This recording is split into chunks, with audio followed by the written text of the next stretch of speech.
Hello and welcome to another teaching from 119 Ministries. Our ministry believes that the whole Bible is still true and directly related to our lives today. If you would like to learn more about what we believe and teach, please visit us at testeverything.net. We hope you enjoy studying and testing the following teaching.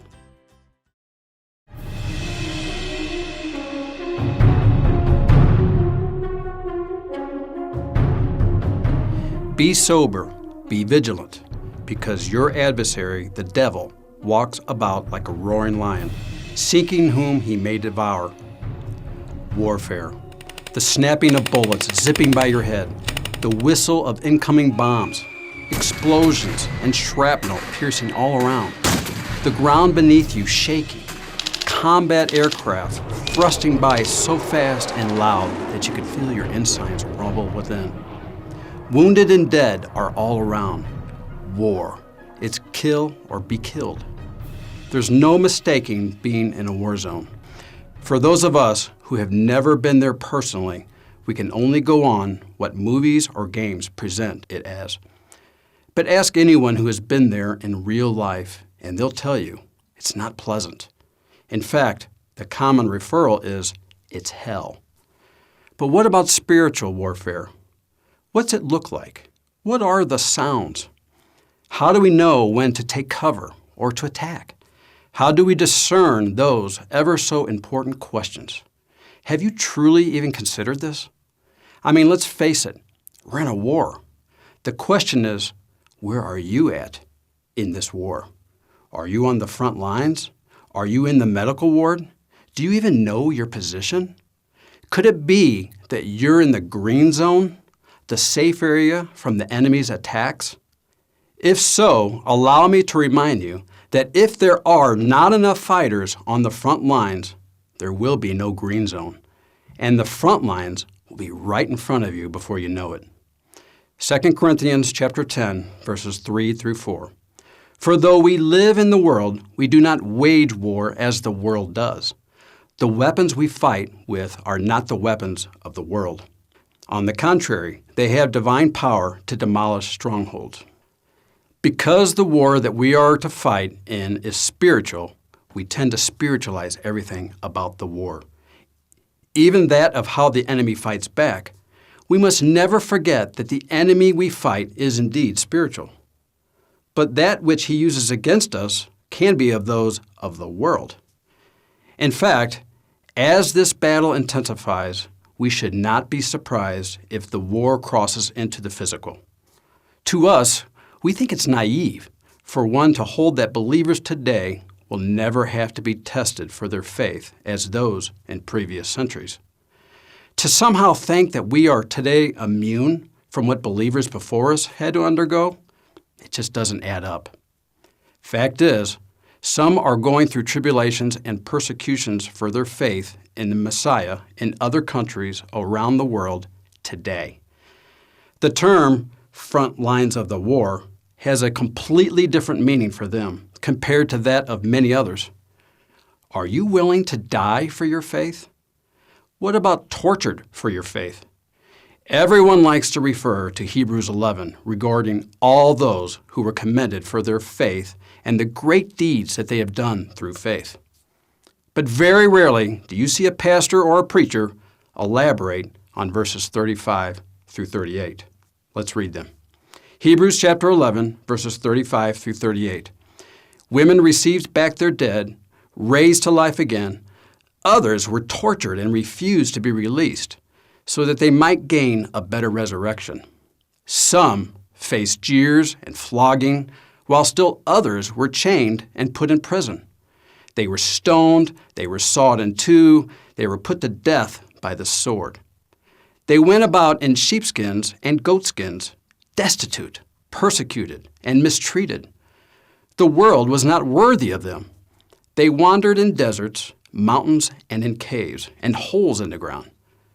The world was not worthy of them. Wow, what a way to view it. The world was not worthy of them. Can this be said of you? It must be noted that these believers went through hell, if you will, and it wasn't even the end times. It is believed that all the disciples, except for John, was martyred. Again, it wasn't the end times.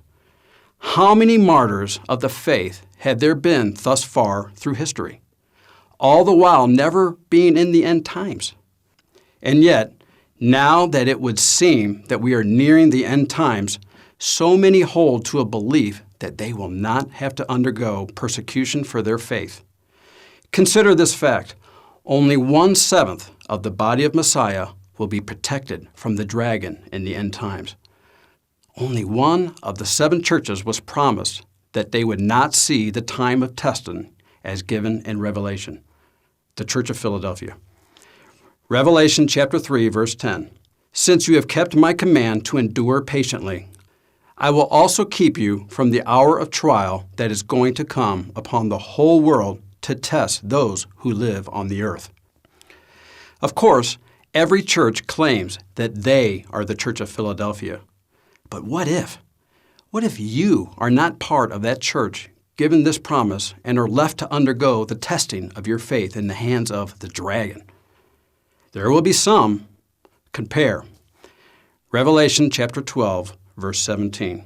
Then the dragon was enraged at the woman and went off to make war against the rest of her offspring, those who obey God's commandments and hold to the testimony of Jesus, Yeshua. And Revelation chapter 14, verses 12 through 13. This calls for patient endurance on the part of the saints who obey God's commandments and remain faithful to Jesus.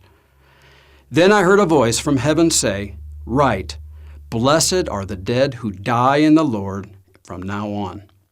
Yes, says the Spirit, they will rest from their labor, for their deeds will follow them. But just for a moment, let's say we are nowhere near the end times. The question is still, are you willing to die for your faith, or even tortured for your faith? All the martyrs of the faith thus far were not living in the book of Revelation. Yet they experienced death and torture just the same. What if this would happen to you in your lifetime? Would you make it? Would you stand? It's a war zone.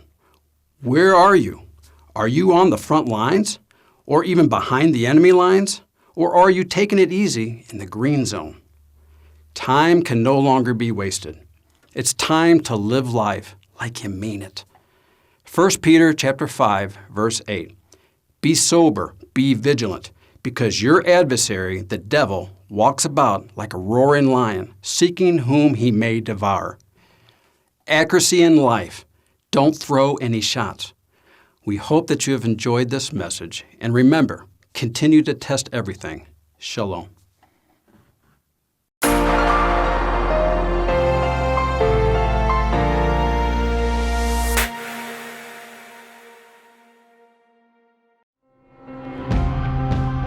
It is because of you, our generous supporters, who make it possible to offer these high-quality teachings completely free of charge. If you feel led to support 119 Ministries so that we can continue this effort, please visit testeverything.net and click on the Support 119 tab. Learn how you can partner with us to take the whole Word of God to the nations.